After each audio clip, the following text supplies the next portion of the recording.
All right, welcome everybody to Hump Day Hangouts. Today is the 17th of April, 2024. This is episode number 492 as we creep slowly but surely to episode 500. We're glad that you're here or catching the replay. I wanted to say one thing real quick. If you are catching the replay, make sure you subscribe down below. Of course, we like subscribers. It makes us feel good. But also that way you can stay up to date with Hump Day Hangouts. If you're asking questions ahead of time, which you can do at semanticmastery.com/HDHO, there's a link down there where you can ask ahead of time. If you're subscribed to the channel, you get notified when Hump Day Hangout replays go live. And also when the new videos that we make out of each question get posted. So great way to stay up to date. And that's the vast majority of what we are posting is just helpful local SEO answers to your questions. Of course, we would love to have you come join us live, which you can do at that same URL, semanticmastery.com/HDHO. But we get it. You got things come up, client meetings, doctor appointments, whatever it might be, so you can't be here all the time. Cool. So with that said, I want to say hi to the guys. Got a couple other quick announcements, and then we will roll into your questions. So Chris, how you doing today? Doing good. It's a bit cold here. I don't know, like after we had like a really good, nice, warm weekend.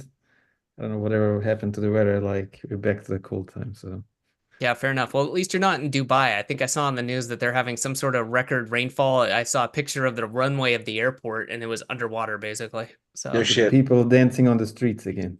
it's crazy. So, well, Bradley, how about you, man? How you doing? You where are you at these days? I'm in Memphis, West Memphis, which is in Arkansas. So it's right on the other side of the Mississippi River. Um, it's the wrong side of the tracks, so to speak, or the wrong side of the river, I should say. It's this area is a bit rough. It's the campground's fine. It's right on the river, so it's kind of cool. It's windy as hell here, but there's these big ass barges that come by like often. And it's so you hear this like rhythmic like glub glub glub glub glub glub glub sound because it's just these barges going against the current, and it's crazy because I can look like right out the window and see them all day long. There's these big ass barges coming by, so it's pretty cool. But to get to this campground, you got to drive through the hood. It is a straight up hood, so it's one of them areas where it's. But I was talking to my friend that I'm here visiting last night, and he was like, dude, anywhere you go in Memphis, you have to go through a hood to get to. So it is what it is, but I'm enjoying it. It's good to see an old friend, and this is my last stop before I go back to Virginia. So Nice. I got a couple of notes here, and one I forgot to bring up with you, Bradley, but do we have any open spots for DHA, or are I we believe we have completely? two.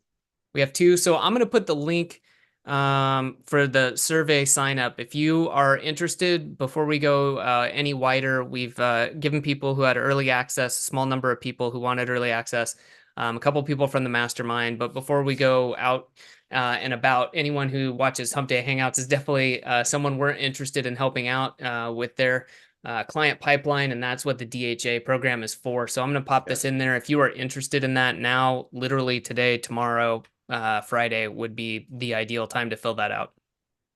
Yeah, just a quick to add to that briefly. We start on Monday, April 29th.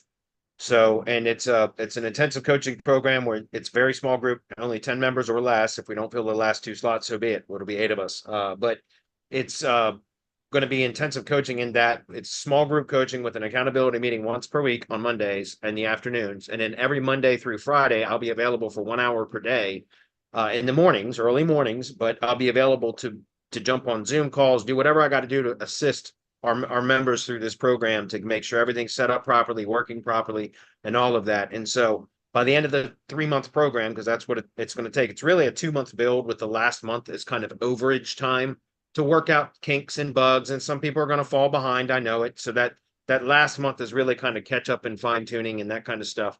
But that whole program, by the time we're done, you will have a prospecting machine that will be generating consistent and steady leads into your agency daily. And that's the whole point of this. And we've really perfected it. It's working incredibly well. And I'm not charging very much for this additional coaching program. It's just enough to cover a little bit of time, really, because I just want to keep it small and get some testimonials and case studies out of this that then we can use when we market it to a larger audience, and it's a little bit more polished. So this is kind of like a beta plus version of it. And so I would encourage anybody that is looking for consistent lead flow into their agency for a fraction of what it costs to use cold ads and stuff like that. This is a fantastic process. It does take a little bit of tech setup, but that's why I'm going to be coaching the group, is to help you along. But once it's set up, it's just a phenomenal method for generating leads for your agency. So if you're interested in it, check it out. Yep, now's the time. Yep. Cool. Well, guys, I don't have a ton of announcements today. That is it. Anything else we should cover before we jump into it? Shout out to Vetted. Yeah. If anybody hasn't checked out Vetted yet, go to it's a marketplace for SEO professionals that have SEO professionals can go offer their services there.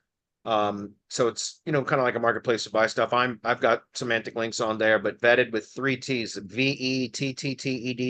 You can use this coupon code semantic, which is 5% off. And that doesn't have to be just for my services. It can be for anybody's. Just keep wanting to promote Vetted and make sure that I get it's a good marketplace, guys. It's been a good addition of additional business for my link building agency, and it's just I'm trying to help support the platform. So we just want to give a shout out to Vetted and mention anybody wants to check it out, go check it out. Use the coupon code semantic for 5% off. Nice. All right. Let's do it. All right, well, I'm gonna grab the screen and we'll get right into it. We only have a few questions today, but I think 2 of them can be combined into one, and I can do some training on that. So I plan on, here, we got another one that snuck in. So we got 4 questions. But the first one is from Saeed. It says, I just started learning local SEO after the last Google update. Where do I start? Can you guide me to some videos in a hierarchical order from yours or other YouTube channel? Yeah, well, Saeed, first of all, you can come here and ask questions all the time. I do recommend that because we've had a lot of people over the years that have joined Hump Day Hangouts, participated, asked questions, and then at some point they come join the mastermind and they say, hey, I was able to start making revenue from asking questions, and your help in part from our guidance. Obviously, we only had a small part, right? But it's cool to hear that. So number one, you're welcome to come here and ask questions often. Number 2, you can search our YouTube channel, because if you just go to youtube.com/semantic mastery, you can use the channel search function and just ask questions. Number 3, we have in between Hump Day Hangouts now, we have a Bradley question bot. So it's a question bot on the page where you can submit questions and ask questions there. And it's got 8 years worth of my YouTube video content that had trained that AI model. So you're literally get answers that have come from me. And so that's another way you can get questions answered. As far as SEO, local SEO, and kind of just starting out some training that would help you, I'm going to actually answer another question that I saw posted earlier, Jason, and that might help as well. And that's where I'm going to go into a little bit of guidance today, guys, about how to optimize not only a GBP, but also the website attached to the GBP, and give some training on that, because we should have time to do that. So Saeed, I'll come back and answer Jason's question, which I think would be relevant to you in just a moment. Okay. And that should provide some really good starting point for the, what to do for optimizing for a local business type of site. I'm going to be talking in terms of a service area business type of project, but we'll cover that in a minute. Okay, says, hi guys, on a previous Hump Day Hangout, you mentioned mixing in some QGP links for backlinks. That's quality guest posts. It's a outreach link provider that I use. It's pretty good. It's expensive, but it's good. Those are the types of links that you need. Then it's a good source. We have a affiliate link for that somewhere, and a coupon code. I think that's 10% off too, if anybody's interested. Anyway. On a previous Hump Day Hangout, you mentioned mixing in some QGP links for backlinks that have an existing traffic. Is it better to buy the niche edits or guest posts? They both cost the same, so I'm not sure why I would choose one or the other. I want to boost the client's main site, not the maps. Thanks. Okay, great question. I go after the niche edits because the niche edits are going to be links that are inserted into pages that have already been published and are likely have backlinks already pointing to those pages, and those pages themselves could actually have traffic. With a guest post, they're selling you on the traffic metrics of the site, not the page, right? So they're because it's a guest post, it's a new post. The post won't have traffic yet, but they tell you the traffic statistics or metrics of the site, so that when you publish the post on there, you're likely going to get traffic, right? I mean, that's the theory anyway. With a niche edit, you're actually buying traffic. Well, you might still be buying just traffic to the site, because that might be the way that the filters are set up. but the pages are indexed. They're previously published pages. So they have been indexed. They better be anyway, right? And they likely have backlinks built to them already, and likely getting traffic from the blog traffic itself or the site traffic itself. So that's what I do. I prefer the niche edits over the guest posts for that reason. If you're looking for, but here, let me back up just for a minute and add to that, because if you're looking for also links with relevance, then it makes sense to get a guest post, because then you have more control over the content, right? Where you can get the keyword that you're using for the anchor text of the link also inserted in the title. That makes it more valuable, more relevant, and increases the value of that link. So it depends on what your strategy is. See, what I do is I do semantic links, so my own link sources for topical and geographic links. And so I'm not so concerned about that. When I'm buying links from QGP, what I'm looking for are the traffic statistics, not so much the relevance. Don't get me wrong, I'm still trying. That is a filter, a requirement that it's coming from a relevant source, but I'm not looking for like trust flow metrics or topical trust flow, like certain levels of trust flow and things like that. That's not what I'm looking for. Traffic, as long as it's on a relevant blog with traffic statistics, that's what I'm doing, because I satisfy relevance through my links and semantic links, if that's clear. So it just depends on, I guess, what type of link you're trying to purchase. For traffic strictly, I like niche edits better. Great question. Okay, how should you optimize? This is Jason. How should you optimize a GBP in a website when it has several GB categories? Can you provide some guidance? Okay, so this is where I was going to combine Saeed's question and Jason's a bit, and do a little bit of training on this.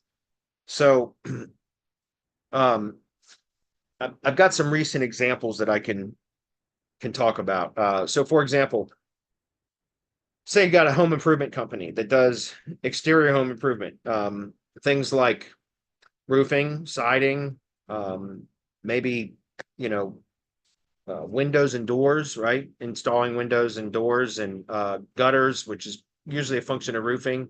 But anyways, that does something similar to that. I've talked many times about having like an HVAC contractor that does also plumbing and electrical. That's also common. Okay. Let's use that one. I think that one's going to be a little bit more, because that's a little bit more common than a kind of general exterior home improvement company. That they do exist too. But we'll talk about it in terms of this HVAC contractor, or an HVAC, let's say an HVAC company that also does electrical and plumbing, right? And that's quite common. So the question that I get this question a lot, and so I'm going to give some training out now, guys, about how I would optimize for not just the GBP, but also the site that it's linked to. So the location landing page, right? Remember, guys, the website URL that the GBP links to is what I call the location landing page. And that location landing page should corroborate exactly how the GBP is optimized, right? It should provide agreement, as Ted Kubitis said at our SEO Tofu Live event last year.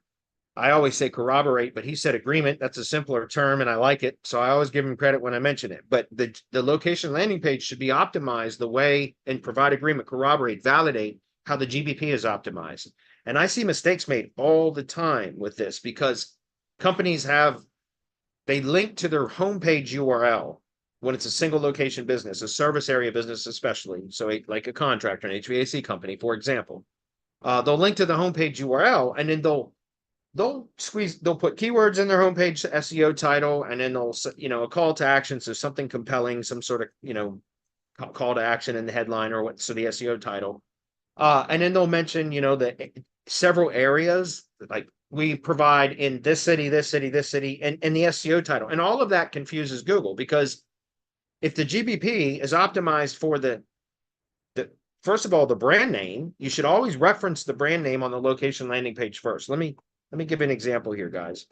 Homepage, you should have always. I don't care. I've audited several. I do 2 or 3 audits every week, and I've audited several properties recently, or projects recently, where the homepage doesn't even reference the brand name, the SEO title. Think about that. The homepage should always lead with the brand name as the SEO title, because it's the homepage of the brand.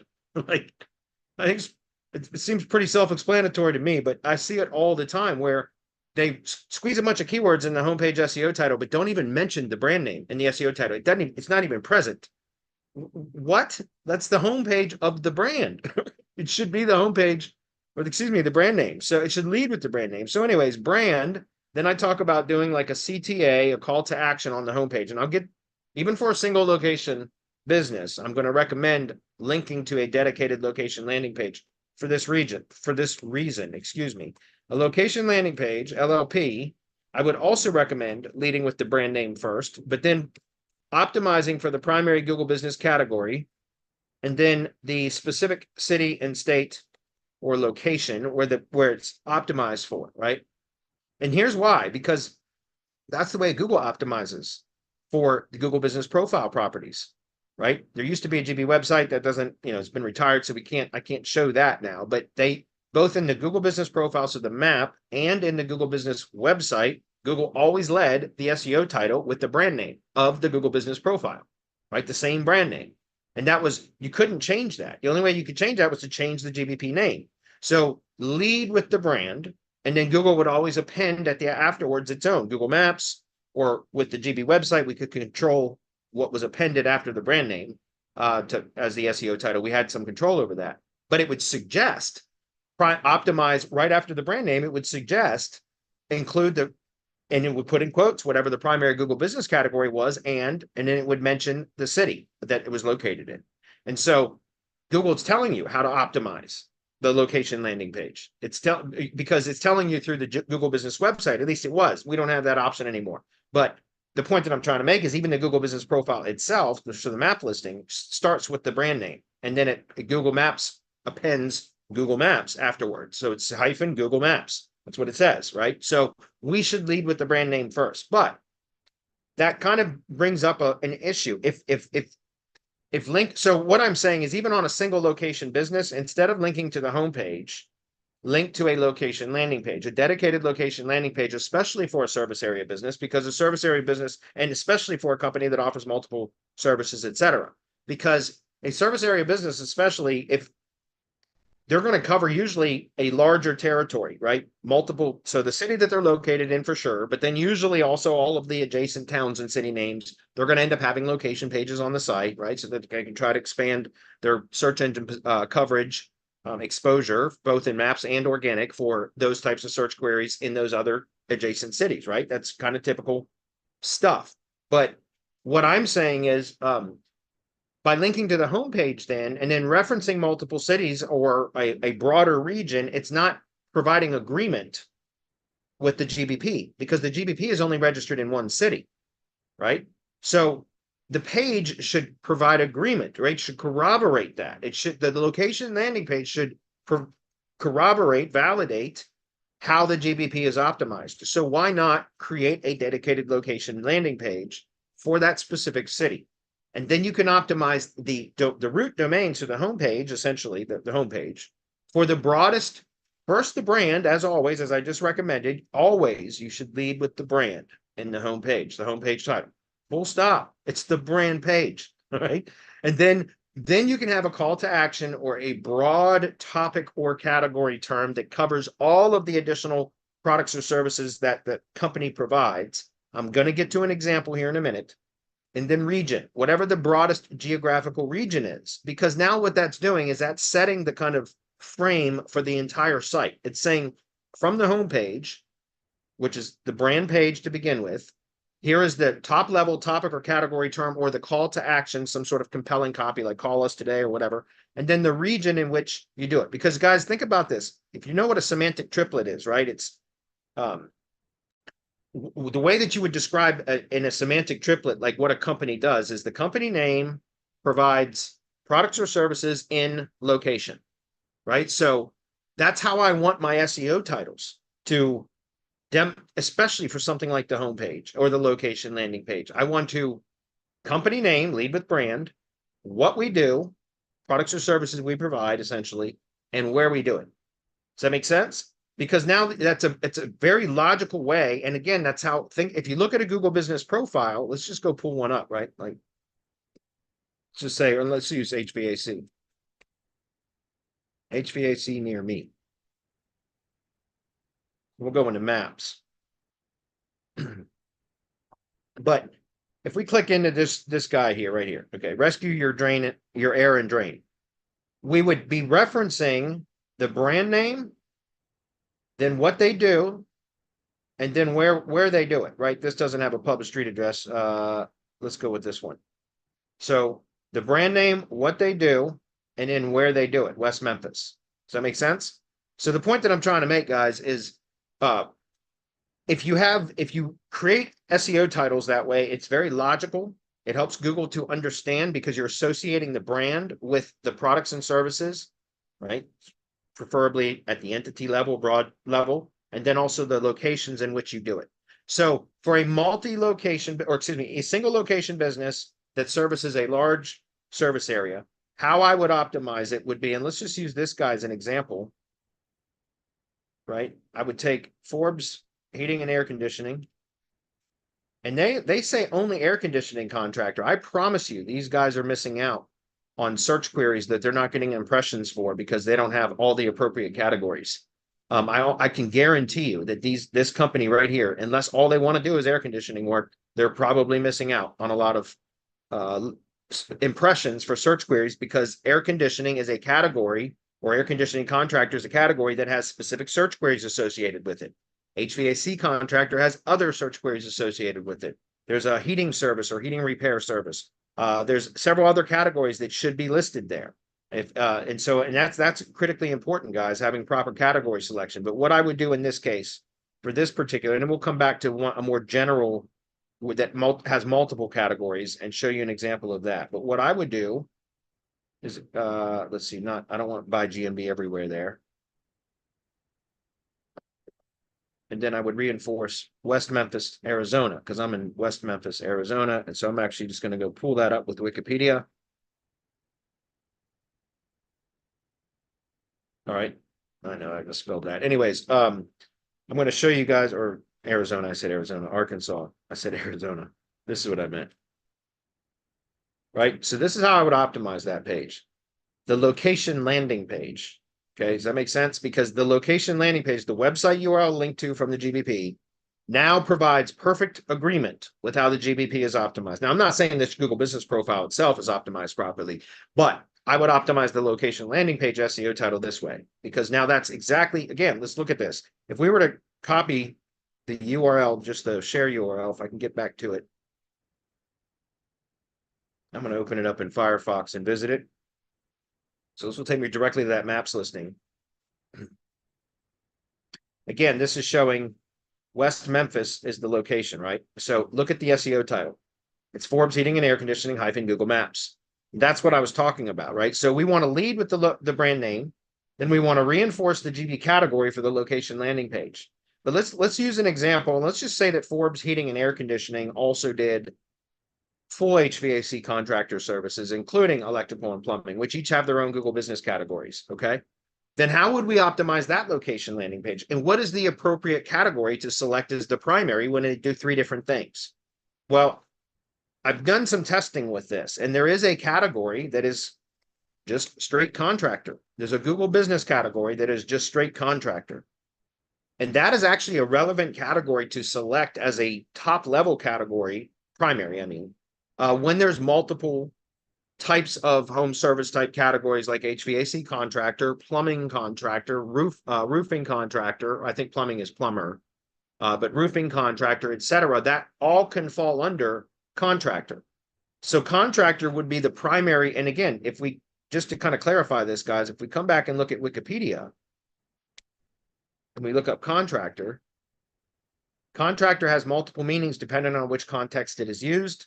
The context in which we would be talking about is general contractor, okay? Because as it relates to trades, that's what I mean, right? So home services, etc. So general contractor, but if you read the language, these bolded keywords here are synonymous with general contractor, the topic or entity, right? And that is a general contractor, main contractor, prime contractor, builder in the UK or in Australia, or contractor, US and Asia, is all synonymous with general contractor. And it states that a general contractor or any one of these synonyms is responsible for the day-to-day oversight of a construction site, management of vendors and trades, and the communication of information to all involved parties throughout the course of a building project. So if an HVAC contractor does electrical, which by the way, that would be, I think it's plumber is the actual Google business category, but if you look up plumber in Wikipedia, it says a plumber, plumbing mechanic, or plumbing contractor, and those are all three bolded. So plumber and plumbing contractor are synonymous with each other. HVAC company, with the primary or the category is HVAC contractor. Okay, the GB category, I mean. And I'm going to get back to showing the example here in a minute. So, and then for electrical, there's electrician.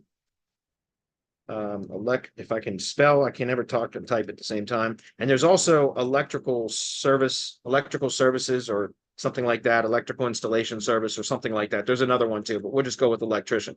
So these would be the three categories that company, that HVAC company provides. So how would we optimize the location landing page? What is the most appropriate top level category, right? How would we want to optimize the location landing page? That's where I'm getting at, as I would assign contractor as the primary category, and then have these as additional categories. And then on this page, I would optimize for, in this case, you could mix all of them, like, HVAC, plumbing, and electrical contractor. You understand? Because now you're providing agreement with how the website is, or excuse me, the Google business profile is optimized. And the contract, you could just leave it as contractor, again, especially if it's already noted in the brand name what the company does, then it's not necessary to repeat or duplicate terms over here. But you could leave it as just contractor, or HVAC, plumbing, and electrical, right? Something like that, electrical contractor. And that would, again, provide electrical, if I could spell it properly. But my point is, this would now provide agreement, and you're showing or corroborate, right? It would validate the information as how the GBP would be optimized. Again, I don't think it's necessary, like, to repeat these if you're optimizing for the top level category, and that's going to require some testing, to be clear, to see what performs best. But on that page, do you understand now, on this page, now you just link out to the location landing page can be basically, it doesn't need much content, guys. It should reinforce the location information, especially if it's a published street address, embed the Google map in that page, right? The Google business map into that page, and then reference there and link out to the specific pages for each one that you should have, service pages that describe each one of these specific services, because these are very distinct service categories. So you would have a service page about HVAC services, one for plumbing services, and one for electrician or electrical services, right? On the money site. So on this location landing page, you don't need much content. Seriously, it's contact Forbes Heating and Air Conditioning, or whatever the company's name is, to request a free estimate. We provide the following services in, and then you can use the broader location region term if it's a service area business. It doesn't have to be specific to just West Memphis. You just optimize the SEO title for that, so that the location landing page is providing agreement with the GBP, if that makes sense. And from on that page, again, you just reference and link out to the HVAC services page, the plumbing services page, and electrician page, like electrical services page, if that's clear. And so basically that page doesn't need much content. I've been testing with that recently, guys. I'm telling you, because the content, because I've been seeing a lot of, and I've been guilty of this too, where we squeeze a 3,000 word article into a tree service landing page. Like, nobody reads that shit. Like, we do it for SEO, I'm sure, right? I mean, obviously, but what I'm saying is, I've been testing recently. If we have separate pages on the site for HVAC services, that's content rich, right? That's optimized well, very thorough. But on the location landing page, we don't need to reference all that. We just literally, here's a block. We provide the following services in this area or this region, county, whatever your broadest geographic region is, and then link out to those pages, right? Because now it's creating the association through internal links from the well-optimized service pages and the location landing page. So the location landing page doesn't need much content. It should be basically a lead capture page, a call to action and lead capture page. This is what we do. If you want to find out more about our service, each one of these services, click through, it'll take you to the page, right, where they're going to learn more about it. But basically, it's a lead capture page. That satisfies the intent of a local search. You guys understand that? Like, think about that. When somebody goes, searches HVAC company near me, and they go to Google, say Google Business Map, Map 3-pack or Local Finder, whatever, and they click into the website button in one of the top 3 results, it takes them to the website landing page. The landing page should literally satisfy that intent, which is from this location, we provide these services, contact us. If you need more information, boom, it's a navigation element, boom, to each one of those pages. That is a simpler way to and that way the homepage can remain optimized for the broader geographic region, right? So in this case, if this was a location landing page, and let's say that this company, now I'm in West Memphis, so I'm not sure what the, let's go to Google and do a quick search real quick. Memphis, Wikipedia. There's going to be what I want to find is the, I know this is Tennessee, but it's going to be part of a larger region. Shelby County, right here. Memphis is the 5th most populous city in the Southeast. I don't know if that's supposed to be the region or what, but what I would do is figure out, now that's too big, that's too broad. I would find out whatever the Memphis metropolitan area, there it is right there. So the Memphis metropolitan area, and there's different, in some cases, you guys will see there will be different names that are synonymous with that. So I would want to something like that. You could probably abbreviate, excuse me, to Memphis metro area, right? So let's just use that, okay? I would optimize the homepage for, let's do this. Brand, so Forbes Heating and Air Conditioning.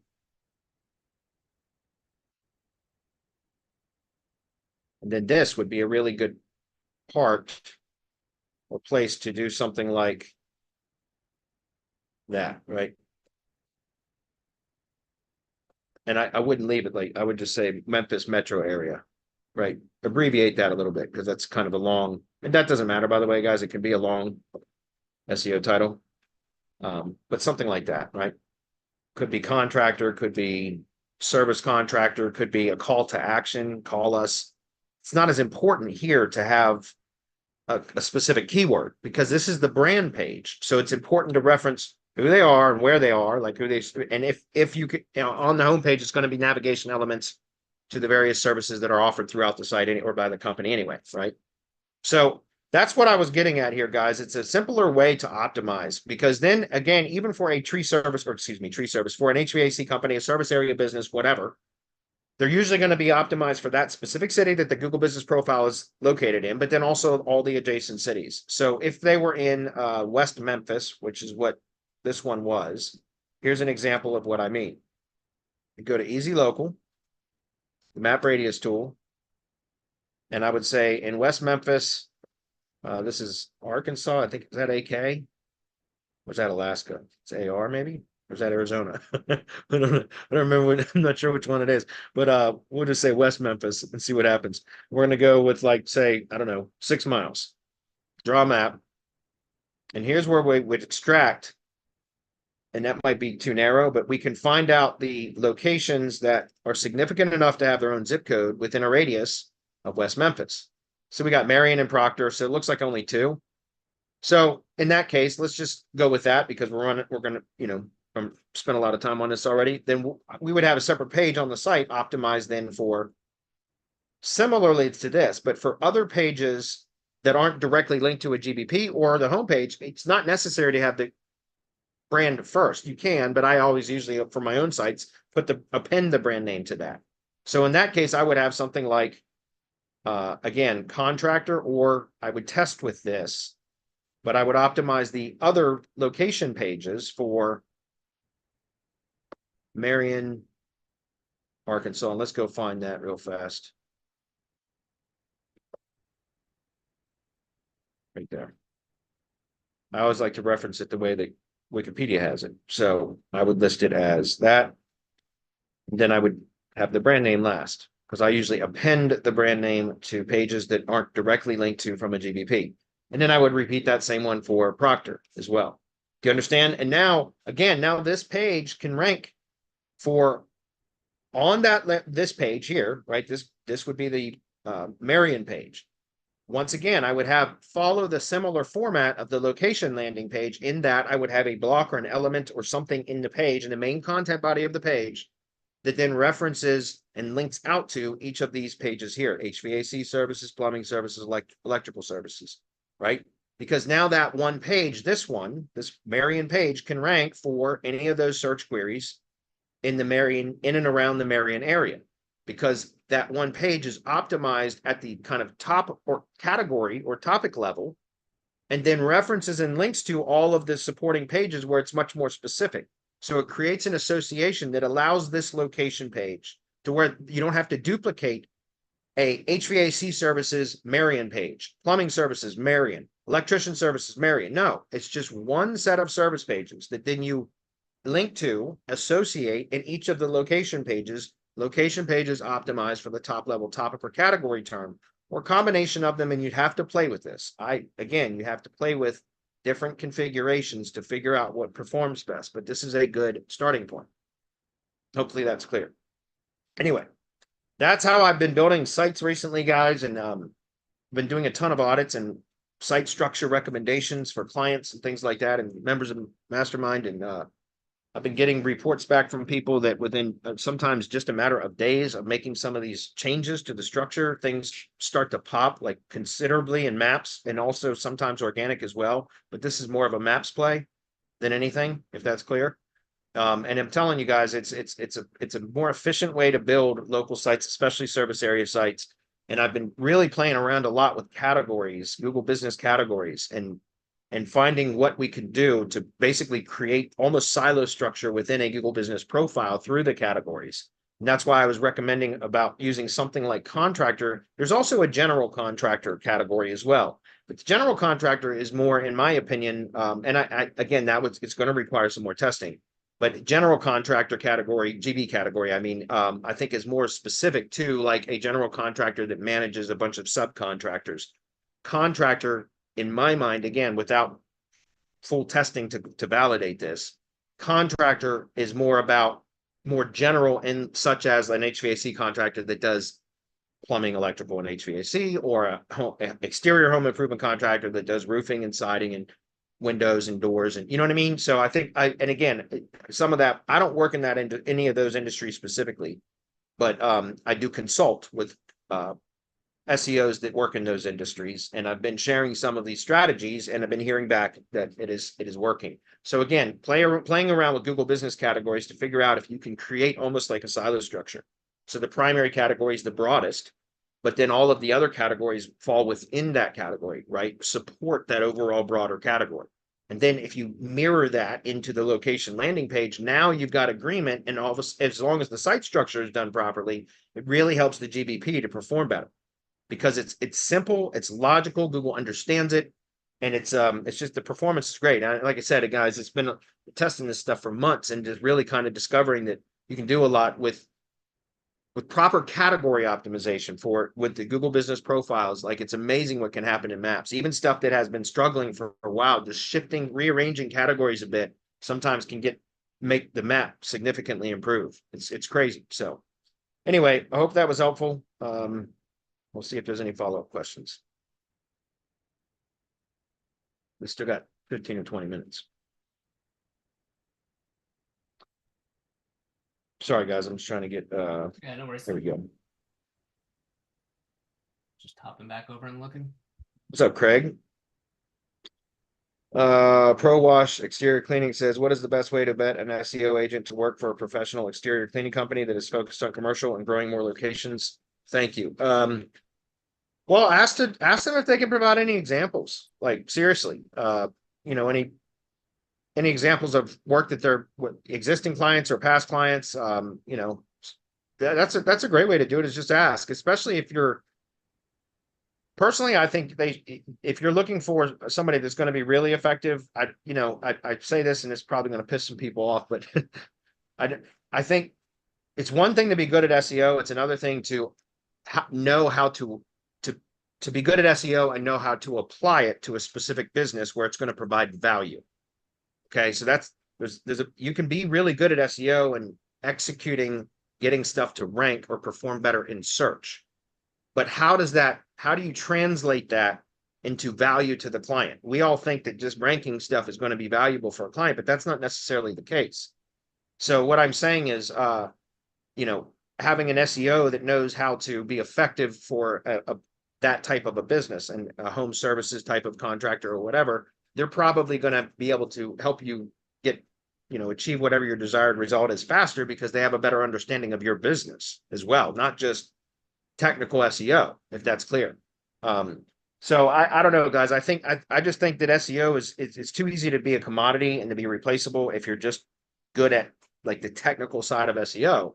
But if you know how to apply that to a specific business and translate that into value, it makes you so much more valuable than just an SEO. Okay. And so if you're looking to vet somebody, I would be looking for somebody that has experience with not only getting results with SEO, but in that specific industry or a closely related industry, if that's clear, because it's going to help them to be more effective at producing valuable results for you, not just ranking results. That's clear.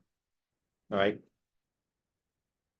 I'm wondering how that string or layout on the LLP would look like. Are those H tags or in the URL? CMG Web, I was talking about the SEO titles. Everything I was talking about here was in the SEO titles. I wasn't talking about URL structure, none of that. That's strictly SEO titles, document titles, right? You guys, Google treats web pages like documents in its search, right? So the SEO title is essentially the document title. So that's what we're trying to optimize is either the SEO title, document title, whatever, the same damn thing. And that's what I'm talking about. I've talked about this before, but you can optimize, you can play around with also adding in the H1. So there should only be H1 on the page, unless it's a like blog index page or archive page. But for service pages, location pages, you have one H1. So that's where you would also reinforce the top level category or topic term, a variant of it if you have one. And then also the first H2 is also a very important heading tag.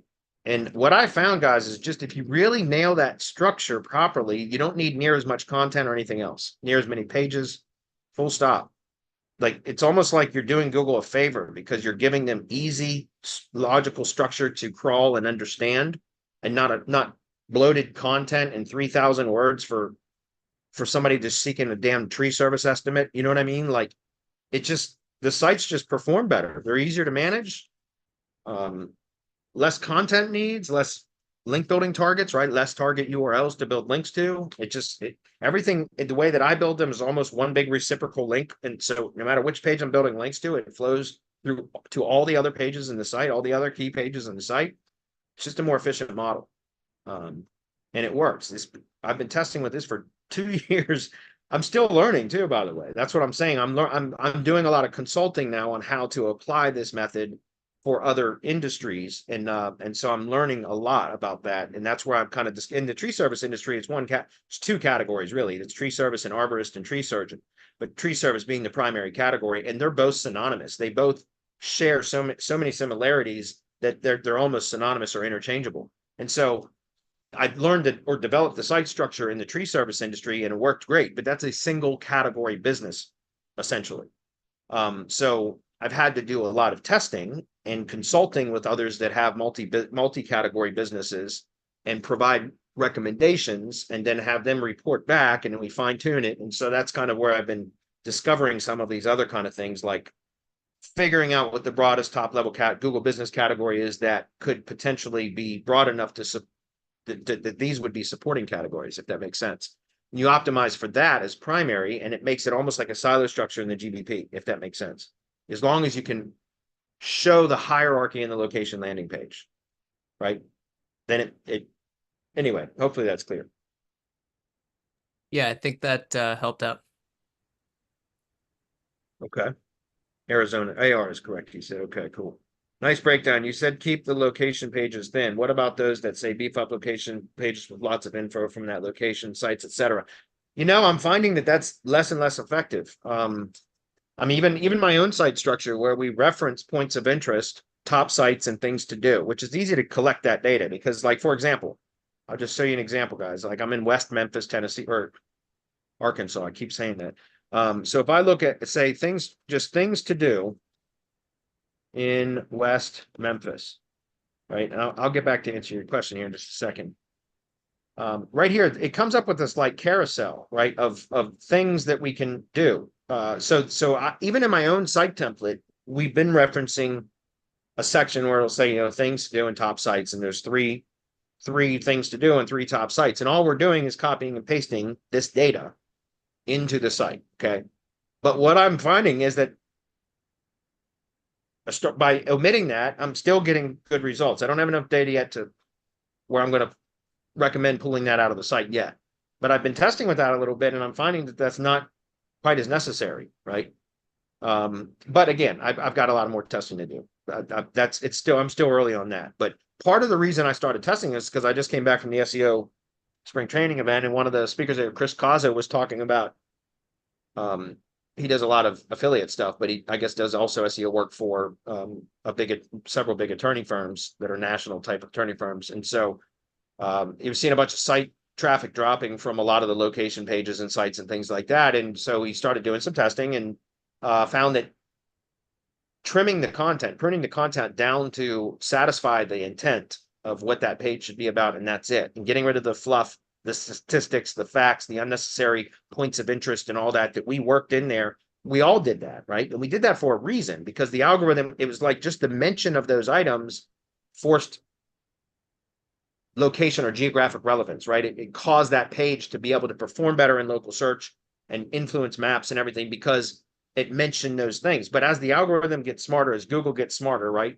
It's looking for things that make sense and how it ties, in my opinion, again, and based on what he was talking about, is just optimizing, pruning the content and trimming it down to what's important to the intent of that like product or service page. What is it describing? Only speak to that, and satisfying the visitors or readers or whatever's problem. What is that page supposed to solve? And speak to that and that alone, right? Get rid of the fluff and the unnecessary stats and statistics and facts and points of interest and everything else. And he started seeing an improvement from those pages again, like almost as soon as they got recrawled. And so duplicated that across multiple other pages for other locations, etc., and saw that and was able to duplicate that over and over and over again. And so that's what prompted me to start testing with this, removing some of this and really trimming down the content to just, it's perfectly logical to me that makes absolute sense. We can stop optimizing like we did 2 years ago, which is bloating the freaking pages with 3,000 words of content about a tree trimming job. Like nobody reads that shit. We did it for SEO purposes, right? But if we can get away from doing that now and perform better, actually, because, and again, in my opinion, it has something also to do with the crawl budget and everything else. Google servers are overloaded. Why are we feeding them pages that are redundant, that we say the same shit over and over and over again with 3,000 words over and over and over again? We don't need to do that. Make it simple. Reduce crawl resistance. One of our members, Cecilia, said that to me one time, reduce crawl resistance. And I love that term, so I always give her credit for saying that. And that just seems to perform a lot better. So I don't know, to be honest, whether removing this stuff yet is going to be the best way forward, but I'm testing with it. And so far I'm not seeing significant changes from removing that. But like I said, it's too early for me to say definitively. All right. Exterior Cleaning Company says this is exactly what I was talking about. You hit it on the head, brother. Thank you. I've heard that the issues in the past. Thank you so much. You're welcome. You're answering a bit my other question before you get to them. Yeah, I've got some other questions. I got to look through too, guys. We got 10 more minutes. We had a nice job build one of their converted websites for us, and then we have had so many problems. I don't know if it's because of our location or for our structure or H1 tags and how to fix it. Yeah, well, you can always reach out to me like through semantic links or vetted, either one. I don't care. And order a full SEO audit if you want. I do have that. It's only $149. It's ridiculous. I spend 2 to 3 hours on that of my own personal time. It's not a joke. But I do that as a loss leader because, first of all, I want to educate anybody that purchases them on, like, I don't just tell you do this and you'll get better results. I go into great detail as to why I'm telling you why to do that. And it almost invariably, like 90% of the time, results in more business for semantic links, right? Because people end up buying links or whatever. So it's fine. And if you feel you would benefit from that, and I think you would, if you're struggling with a site that's probably not performing as well as you want it to, order an audit. I don't like to recommend that just because it takes so much of my damn time, but it will be helpful, I promise, because I'll give you recommendations on how to structure your own, that specific site, the problem site, the one that I'll be auditing. I'll give you structured change recommendations so that you can play around with that. I'm always going to preface, guys, if it's in an industry that I'm not already aware of testing, that I don't have testing or clients that I've consulted with that I can point to or that I know for sure, I'm always going to claim like, okay, here's what I recommend, but it's going to require a little bit of testing to figure out what the optimal configuration is. That's clear, right? This is good stuff about minimizing content to just what's needed to optimize the GPP and tie it to the website. Correct. Exactly right. It's more about, again, remember, guys, you can flesh out the pages about each service that you should. I think we can still reduce that content too, to be honest, but not entirely. I still think that should be optimized and be very thoroughly describe the services and supporting services or whatever. But the location landing page doesn't need to be rich with content. If the rest of the site has that, use the location landing page as a navigational point for a visitor, a lander, right? That's what's called a landing page. Somebody lands on the page, let that be a navigation point to whatever the appropriate product or service is on the site that they're looking for.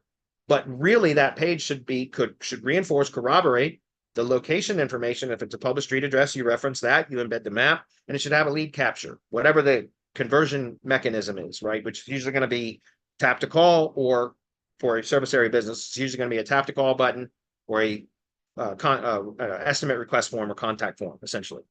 Right. So that's what that page should be. It should be singularly about serving a local type of search query, satisfying a local search query, which generally is hiring a company or requesting more information from a company.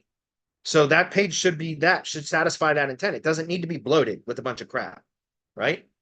The rest of the site can do that. Let the location landing page satisfy the searcher's query in the fastest and the simplest way possible. If this is what we do, this is where we do it. Contact us here. If you want more information, here's where you can click to. It's going to take you to that, right? Okay, anyway, test with it, guys. Promise you start seeing better results. At least if you got your structure right, you will anyway. All right, got a couple more questions to get through, and then I'm going to wrap it up, guys. We're almost at the end of the time anyways. John says, do I need to run Facebook ads or YouTube ads or do SEO to generate leads with DHA? No, it's 100% cold email. Okay, cold email, 100% cold email, and it works phenomenally well. Lincoln says, a client is adding a new location for GMB. Should we use the same number or a different number? Use a different number with the same brand name. Also, if it's the same brand name, yes, use a different phone number for sure. You can have one common number between all Google business profiles for that brand as the additional phone number. That's how you can tie one common number to all of the GBPs without it causing location ambiguation. So in other words, the primary phone number should be a unique number. So just get a forwarding number, Twilio, whatever, right? Each location should have, if you should only have one common data point across NAPW, name, address, phone number, and website. So if the brand name is going to be the common data point, which it should be, right? That's normal, typical. Then it should have a unique physical address, a unique phone number, and a unique website address, location landing page, essentially. Does that make sense? So again, that one common data point. If the brand is going to remain consistent, sometimes you can append a city name after the brand name, for example, and that's a way to make that a unique data point as well. But most companies aren't going to want to do that. And if you want to just keep the brand name consistent across all locations, which is normal, then just make sure those other 3 data points are unique and you're good to go. Okay. Also, do we have to get a new location verified? Is it good to build a page for that new location?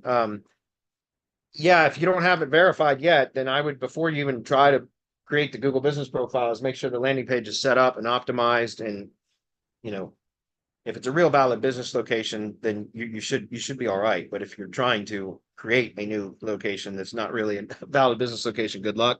There are some other things that you can do to make that process a little bit more smooth, but it's a real valid business location. Just make sure that the page is set up and optimized properly, that will provide agreement with all that data that you've submitted when you optimize the GBP or when you submitted it or whatever, right? Created it. All right, moving on. Jacob says, I have built a directory for a niche service and I'm sending cold email campaigns with some responses. I'm working on my sales videos. What's the number one thing you would focus on? Your best tip for someone at this point in the program? Great question, Jacob. I would say, honestly, the video part of it could probably be omitted right now. We're testing with that. but the video email part is time consuming, right? Even if you do the universal welcome video strategy, there's still like that custom intro part that has to be done, or if you've got a VA, you can have somebody do the GIF images and all that. But we've been testing a lot lately with omitting that so that we don't have to record those videos, and just basically go into a sequence based on what we just straight up cold email. And then once they reply back to confirm their information, then we have the directory listing optimized to the standard level. VAs do that, and then they identify through that process what they need, like what are they lacking, what are the gaps that that particular business has in their online presence. Do they need a website, or do they, even if they have a website, is it a shit website, a junk website that's not performing? Because in the tree service industry, that template that I've created crushes it. And so flat out, we just like, you want pretty or you want performance? Because my sites perform. We don't sell pretty, we sell performance. You know what I mean? But we find out, do they need website? Do they need GBP optimization, or do they need reviews? That's kind of like front end services. And then we have, sequences that we're working on for that as well. We can plug them right into that appropriate sequence. And that way we're not wasting time. I'm not saying that wasting time, guys. I built my agencies through video email. I'm not kidding. It works, but it's time consuming. And we're trying to make this more scalable so that it doesn't require as much of your own personal input. You really shouldn't have to put much work into a conversation or initiating until they've raised their hand and said that they're interested in having a conversation. And with the video emails, it's a way to convey a message to them without, at their convenience, without interrupting them or without them putting up their defenses, because you're just conveying information and value in that video email, and hope that they respect that and contact you to, get more information or find out more about what you do, or whatever your pitch is and your offer. The problem with that is that's a lot of work to prepare all that to send to somebody you don't even know whether they're going to open it or they're going to see it. And even if they do, if they're going to respond, that's a lot of work. And again, don't get me wrong, I did that for many years and built my agencies that way. But if it's more scalable, what if you plug them into automated email sequences based upon what is discovered that they need, what gaps they have in their online presence, and you plug them into a sequence that pitches something that solves those problems. And then once they've raised their hand or found something that is that piques their interest, then they're going to reply back. And now you're having a conversation with somebody that's already predisposed, right, to be more accepting of what your message, instead of putting up their defenses. So what I'm saying, to be more efficient, is we're testing with other methods outside of just the video email. And Jacob, I would encourage you to do the same. What's more important is the offer. If you have a good offer, then you don't have to educate them so much to get them interested in it. So figuring that out, the only way you can figure that out is to have more conversations with business owners in whatever industry you're working in, and find out what's compelling to them, right? And then you craft an offer that speaks to that. Then it becomes much easier to sell, or to even get initial interest in, right? Because it's something compelling. So instead of us trying to force what we think they need and what was likely going to help their business, we should try to find something that resonates with them and craft an offer around that and use that in the front end. Well, how do we find that out? Have more conversations. How do you have more conversations? Do more cold outreach. Get more positive replies in. Okay. Get over the video email part and pick up the phone and call them. I found in the tree service industry, the guys while some of them appreciate video emails, the guys just want to talk on the phone, no shit, or SMS, but more so the phone. They don't even like to get on Zoom calls. They just want to be on the phone. So we do that. We accommodate that. We do a lot of phone calls, but that's what it takes in my industry, right? All right, the last one, guys. How is DHA different from any other cold email course? It's a completely different. It's not just a cold email course. It's a whole business model, directory hybrid agency. It's a whole model about building an agency around a directory. The directory is the cold outreach mechanism, or like the bait that we use, so to speak. Cold email is the tool, the vehicle that we use, but the directory is the bait, and that also then becomes the basis of any SEO work that we can use our directory for lead gen for our clients as a primary asset, that then we use their budget to build links to our directory. We also have a lead gen component to like building lead generation assets as part of the DHA program as well. So it's a whole business model. It's not a cold email course. The first phase of DHA program is about building the marketing and sales machine, or the marketing machine, I should say. The directory and the marketing machine and the cold email, right? Getting all that up and running. That's what that is, right? Phase 2 will be about marketing and sales. All right, guys, I appreciate everybody here today. I hope some people got some value out of that. I'm going to wrap it up. Thanks everybody for sticking around. We'll see you guys